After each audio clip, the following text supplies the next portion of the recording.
नमस्कार मित्रों, स्वागत है आपका न्यूज 24 टाइम के टॉक शो अश्विनी सीज में। मित्रों, आज की चर्चा अंतर्राष्ट्रीय बाल दिवस के परिप्रेक्ष्य में। जैसा कि आप सब जानते हैं, 19 नवंबर को अंतर्राष्ट्रीय बाल दिवस मनाया जाता है। 14 नवंबर का बाल दिवस जो है वो राष्ट्रीय बाल दिवस है और 19 नवंबर को अंतर्राष्ट्रीय बाल दिवस मनाया जाता है। कल बड़ा दिखावा हुआ। उत्तर प्रदेश में विभिन्न थानों में बच्चियों को थानेदार एक दिन का बनाया गया, परंतु बच्चियों के साथ होने वाले अमानवीय कृत्यों में कोई कमी नहीं है। आज भी कानपुर कलेक्ट्रेट परिसर में काकादेव में एक बच्ची के साथ हुए दुर्दांत कांड को लेकर के आमजन ने घेराव किया, नगर प्रशासन एडीएम के विरुद्ध नारेबाजी की। प्रश्न ये उठता है कि अगर समाज में रूल ऑफ लॉ इफेक्टिव है, यानी न्याय का शासन प्रभावी है, न्याय प्रभावी है, शासन सत्ता का इकबाल बुलंद है और पुलिस का भय व्याप्त है, तो इस तरीके की घटनाएं जन्म कैसे लेती हैं। एक और यहाँ समझने वाली चीज है, अभी परसों बुलंदशहर की एक न्यूज थी कि एक रेप पीड़िता के विरुद्ध पुलिस ने जाकर के रेप करने वालों को संरक्षण दे रखा था, जिसको लेकर के कई बार लिखा पढ़ी हुई धरना प्रदर्शन हुआ, परंतु वो रेप करता गिरफ्तार नहीं हुए। पुलिस तथाकथित जांच में लगी है। साथियों, मसला ये भी है कि कहीं कहीं ऐसी व्यवस्थाओं का दुरुपयोग भी होता है, मैं इसको मानता हूं, लेकिन अगर कार्यवाही तत्काल हो, ऐसे ही कोई लड़की, खास करके एक अल्पायु लड़की, एक अवयस्क लड़की अपने ऊपर इस तरीके के आरोप स्वयं से लगाने से बचती है, और अगर उसको ले करके कोई आवाज बुलंद हो रही, कोई शिकायत आ रही है, लोग मिल रहे हैं, तो फिर पुलिस की कोताही क्यों?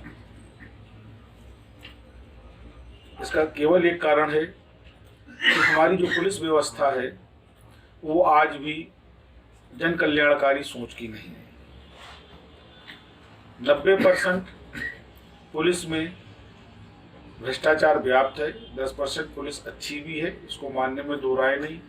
कई अधिकारी ऐसे हैं जो ईमानदार हैं, जो संविधान के प्रति अपने कर्तव्यों के निर्वहन के लिए समर्पित हैं, और कई अधिकारी ऐसे भी हैं, जैसे भी हाल में हमने महाराष्ट्र का उदाहरण लिया, कि जिनके लिए उनके राजनीतिक आका ही सब कुछ है।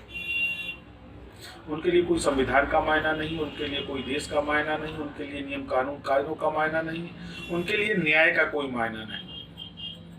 ये वो अधिकारी हैं जो इन राजनेताओं द्वारा पाले जा रहे हैं। 90% इस तरीके की घटनाओं में जो लोग इन्वॉल्व होते हैं वो कहीं ना कहीं किसी न किसी राजनीतिक पार्टी से जुड़े लोग होते हैं। आम आदमी की तो वैसे भी स्थिति है, वो 2 वक्त का खाना जुटाने में परेशान है। वर्तमान में जो आर्थिक स्थितियां भारत में चल रही हैं, रोजी रोजगार है नहीं, व्यवसाय है नहीं, नौकरियां है नहीं, महंगाई बढ़ रही है, देश विकास कर रहा है। ऐसा आदमी अपने परिवार को पालने में ही घुटा मारा जा रहा है, वो क्या कर कहां से इस तरीके के अपराधों को अंजाम देगा? और जो अंजाम दे रहे हैं वो कहीं ना कहीं राजनीतिक संरक्षण प्राप्त लोग हैं, जिनके राजनीतिक आका उनके इस तरीके के कुकृत्यों को दबाने के लिए पुलिस पे दबाव बनाते हैं, व्यवस्था पर दबाव बनाते हैं, और हर वो प्रयास करते हैं जिससे उनका आदमी बच जाए। बड़ी जोरदारी से भाजपा सरकार एक नारा लाई थी, बेटी बचाओ बेटी पढ़ाओ। बेटी पढ़ाओ तो समझ में नहीं आया, इसलिए समझ में नहीं आया कि बेटी पढ़ाने से क्या फायदा। जब हमारे राजनेता कहते हैं कि पढ़ लिख कर के आप पकौड़े का ठेला लगाएं, तो क्या ठेला लगाने के लिए बेटी पढ़ाई जानी है? जब नौकरियां हैं नहीं, तो बेटियों को क्या प्राप्त होगा? क्या आत्मनिर्भर बन पाएंगी? बेटों को क्या मिलेगा?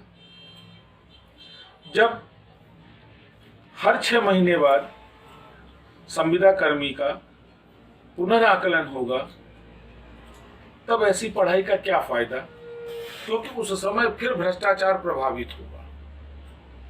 खैर, हम मान लेते हैं, इसके बावजूद भी सरकार के पढ़ाने के नारे का हम समर्थन करते हैं कि पढ़ाया जाना चाहिए बच्चों को। लेकिन बेटी बचाओ का क्या तात्पर्य था भाजपा सरकार का कहना? क्या बेटियां बच रही हैं? क्या बेटियों के साथ वास्तव में न्याय हो रहा है?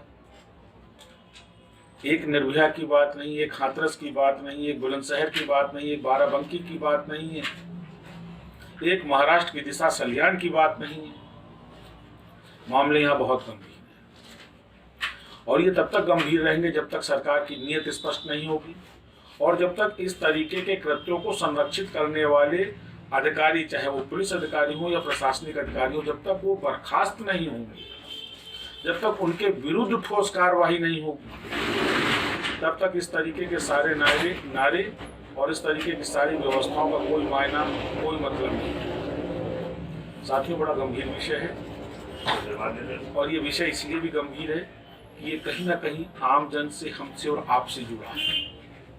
राजनेताओं पे फर्क नहीं, क्योंकि इतिहास गवाह है कि इतने कुकृत्यों में, आए दिन होने वाले बलात्कारों में, महिलाओं पर अत्याचारों में किसी राजनेता की बेटी कहीं भी नहीं आती, किसी बड़े अधिकारी की बेटी कहीं भी शिकार नहीं होती। इस अपराध का शिकार केवल और केवल और केवल आम आदमी की बेटी होती है। याद करिए वो मंजर, उन्नाव का वो दुर्दांत कांड, कंगना रनौत को तो वायु श्रेणी अविलंब दे दी गई बिना मांगे हुए, केवल ये कहने पर महाराष्ट्र सरकार के कि संजय राउत ने कहा था कि कंगना महाराष्ट्र आके दिखाए। और उत्तर प्रदेश में एक विधायक से त्रसित लड़की सुरक्षा मांगते मांगते मार दी गई, तो क्या उस बच्ची का अधिकार नहीं था कि वो जीती, उसको सुरक्षा दी जाए? बड़ा गंभीर विषय है और ये समय है अब आकलन का कि बेटी बचाओ से भारत सरकार का क्या तात्पर्य है। क्या इस माहौल से बचाने के लिए भारत सरकार ने नारा बुलंद किया था कि बेटी बचाओ? ये बड़ा गंभीर विषय है, हास्यास्पद भी है, व्यंग भी है भारत सरकार की व्यवस्थाओं पर, प्रदेश सरकार की व्यवस्थाओं पर। और ये व्यंग तब तक अनवरत रहेगा जब तक इस तरीके की घटनाओं के जिम्मेदार अधिकारियों के प्रति कार्रवाई नहीं होगी। अपराधियों पर तो हो, लेकिन जो अधिकारी ऐसे कृत्यों पे लापरवाही बरतते हैं, ढील बरतते हैं, अब समय आ गया है उनके निष्कासन और निलंबन का। हम आप ऐसे ही बेबाक चर्चा जारी रखेंगे। आप हमारा चैनल सब्सक्राइब करो और हमको लाइक करें। नमस्कार।